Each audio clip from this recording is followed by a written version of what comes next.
Welcome to the London Property Podcast, your go-to source for navigating the complex and ever-changing London real estate market. Our digital marketplace provides informative and educational content from industry leaders through podcasts and videos. We cover various aspects of the real estate experience, including buying and selling, finance, law, tax, construction, design, and more. Join us as we delve into the latest trends and developments in the market and gain valuable insights from our panel of experts.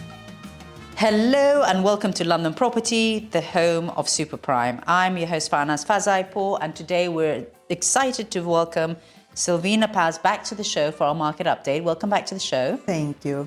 So we're going to go straight into you, first of all, telling us what is your market that you specialize in, and what do you think's happened in that market in the last 12 months? I specialize in prime central London. The market has seen a lot of activity like this, up and down, in the last 12 months, and particularly in the last 6 months.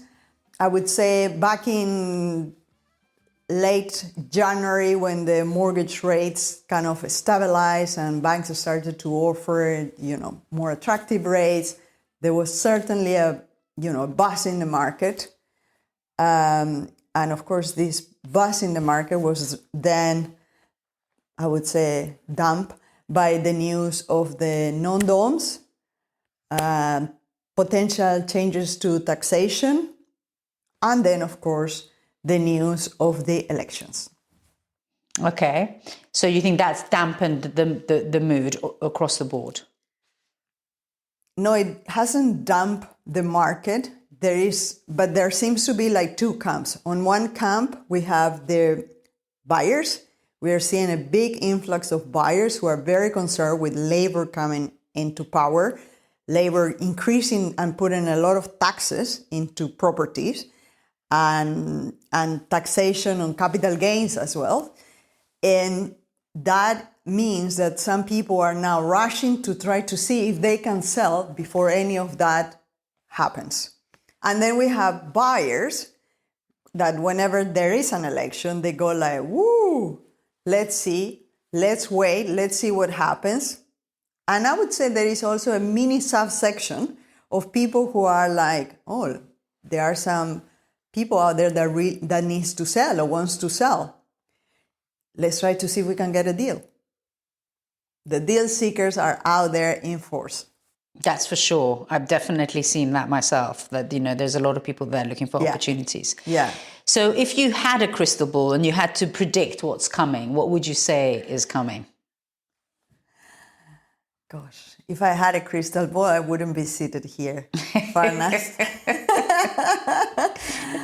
I'll be somewhere sunny to begin with, because the weather has been so miserable and damp.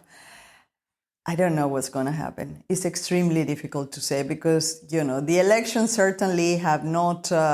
back in early in the year, we all thought, we have the whole year. Election will be at the end of the year. It's going to be a good year.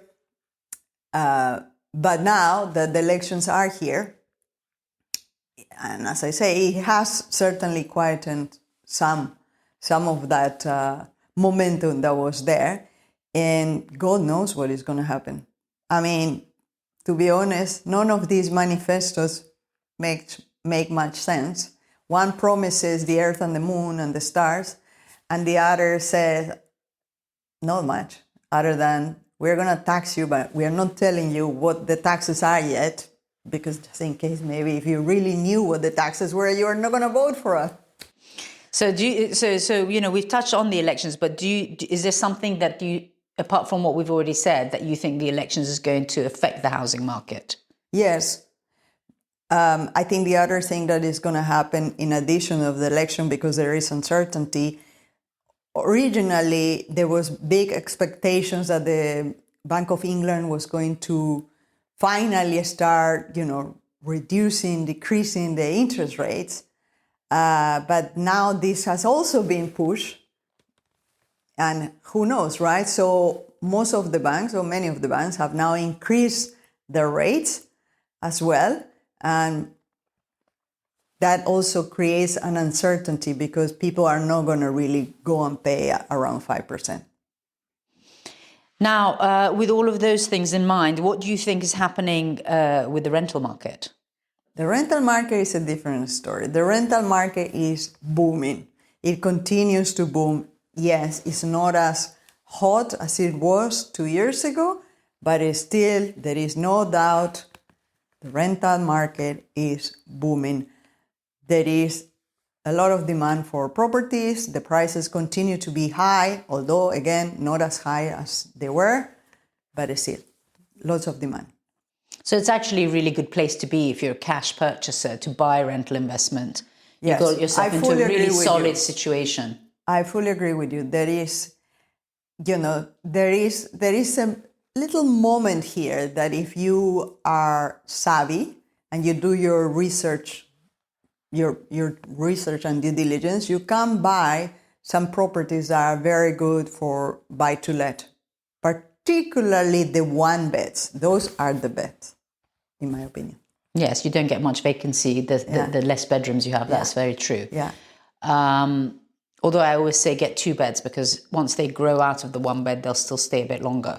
So you don't have the change of tenancies as often as you would do. Yeah, but if you, I personally, I think, if I were to invest something now, I will buy, if I was a cash buyer, very important distinction, I will buy a 1 bed that is a short lease, so I get the best price out of it, and extend my lease someday when we know what the lease cost is going to be, because it's going to be lower than it was. So, yeah, that's what I would do. I'll invest with you. Okay, so now the big question, again, we've touched on it a bit, but would you say that the non-doms are leaving or are they just reacting right now? You notice that when I spoke about the market, I didn't mention anything about the non-doms.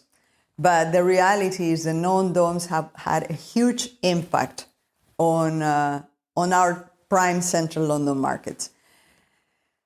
When this was announced, soon after there was a rush of people trying to sell. Now, today, I got a call from somebody. It's not the non-doms that scares people. It's the change to the inheritance tax that the non-doms were not exposed before. That really scares, because why are they going to pay taxes on their money abroad? Here. It makes no sense. I got a call this morning, from a friend of a friend asking me and telling me that if, she wants to sell, she was planning to stay, but now she wants to sell, she will go because of the inheritance tax. And she's a non-dom. And I know many people who has already left, are making plans to leave. My husband works in a bank. They have a lot of money as, private wealth. And they had, I think he said, around 70 clients that were 200 million plus that were here as non-doms. Out of these, 50 have left already. This is in 2 months? They have left. And the other ones that are left, they're going to leave as well. They don't want to stay here anymore. So these arguments that the government had that only 10% were going to leave, I don't think is true. There are 2 types of non-doms. There are the non-doms that came here to work. I was one myself. When I came, I'm working in a bank, most banking people were non-doms. And, many of them stayed and are here and they pay their taxes and so on. And if they have to continue being here because that's where their job is, well, they will carry on. But these are not the non-doms we are really talking about. We are talking about the non-doms who are like, really ultra high net worth individuals. Most of them, they are not going to stay because of the changes to the inheritance tax.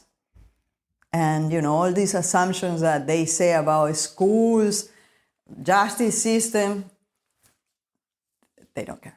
The reality is there are many good schools in many other countries these days. And, when you have a lot of money, your children doesn't need to go to any particular school. We'll agree to disagree. I think that, first of all, when something logically doesn't make sense, then usually in tax, it doesn't make sense. And tax tends to try to follow some logic.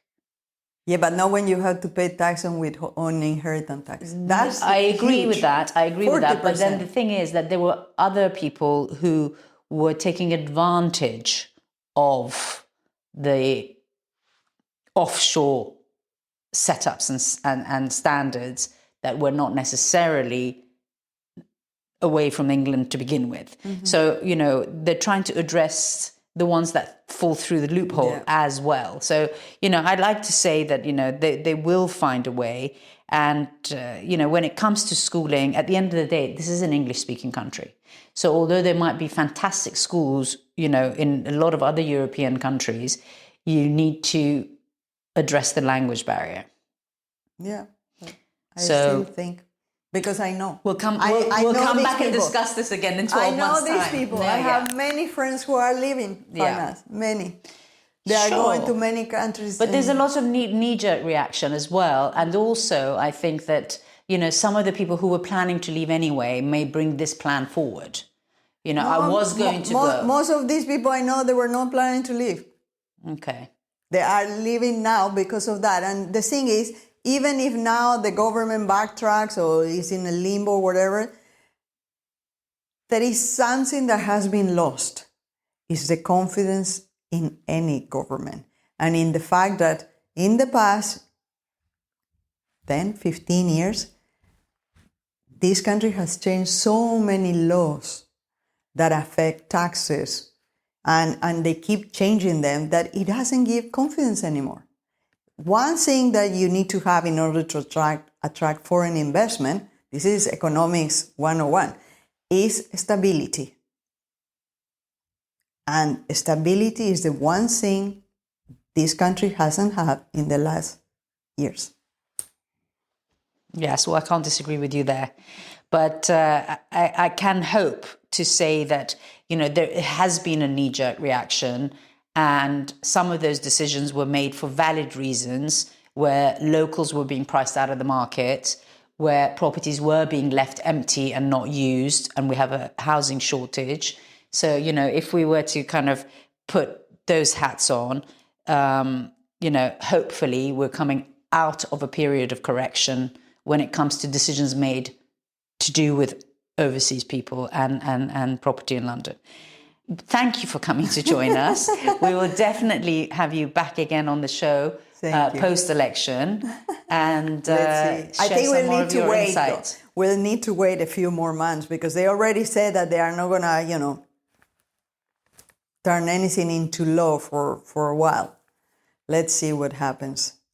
So last time I was here, I was very enthusiastic about potentially having a Labour government, because I said that in my experience, the last boom market we had in property in this country was during Tony Blair's government and Gordon Brown. The last top of the markets were 2014, 2015, that was it. And after that, we just seen decline, or very patchy. But what we are hearing, because again, this is, we don't know what is going to happen, but what we are hearing doesn't lead me to believe that is going to be the case, because we are hearing, again, I'm saying, that they are going to put taxes, capital gain taxes on properties for everything, not just the property, second properties, also, your own house, if you sell it. They are going to put some more taxes for foreign buyers. And, God knows. This Labour government has said that they are going to put some taxes, create some taxes. It has been very sketchy on the details of those taxes, but they have very ambitious plans. And, well, there is no money for those plans. So where is that money that going to come from? from taxes, or scrapping the taxes, like in the case of the school. In the case of that 20% VAT of the schools and so on, personally, I think is such a lie. They're telling people they're going to use that money they plan to, tax the schools with. They're going to use it for some other, let's call it educational purposes. But we all know that's not going to be the case. I mean, if somebody believes that's the case, but then, we did believe here that when they were telling us during Brexit that the money that it was being saved from sending to the European Union was all going to go into the NHS. That has not happened. The NHS is worse than ever, poor thing. And this is going to be the same thing. Well, there's going to be no money from the extra 20% VAT because everyone's going to not afford to stay in private schools and leave. So they actually need to have more schools to take all these people who are going to leave private schools. They are not, exactly. Yeah. And that's the things that they don't make sense. You see, and there are lots of things that now don't make sense. Okay, removing the 20%, many people will have to take their kids out and put them in public schools. But there are no spaces. In central London, at least, it's a struggle to find a place for a kid. Yes, well, I have a little theory here that you better start investing in the country market because if they do put VAT on, the property prices in the country are going to go through the roof because we're going to have to move there to put your kids in school. Yes, exactly. Yeah. And then the other thing is, if they tax properties, create extra taxes for properties, well, that will have a huge impact, negative impact on property prices because the people will always buy and sell. People need a place to live, right? And so there will be demand. There will always be demand. But if I have, let's say, 5 million or 3 million or whatever many millions I have, let's say 3 million. If I have 3 millions, I still have the same 3 million. Whether now 10% goes to the government and that's 10% less that goes to the seller, well, that's the seller's problem, not my problem. That doesn't change my budget. Remains to be seen what sellers then will make of it. I would read very little into all of the things that they say. I would say that this is a sales pitch. You get into government and you take off from where the last person left behind and you try and make it work. I personally never believe that, it's that one person at the top that's solving all the problems. I think we go through cycles. We're now coming out of all the hurt that we got from Brexit and COVID, and we're in recovery survival mode. So yes, and that's what exactly goes down right. has to come up. So it's got to come up next. The UK is in survival mode, which is very different from booming. Survival, booming. I was in Madrid a month ago. They are booming. That's booming. That is incredible. It's clean, it's safe, very safe. Police everywhere. It's beautiful, sun shines, amazing food. That's booming, really booming.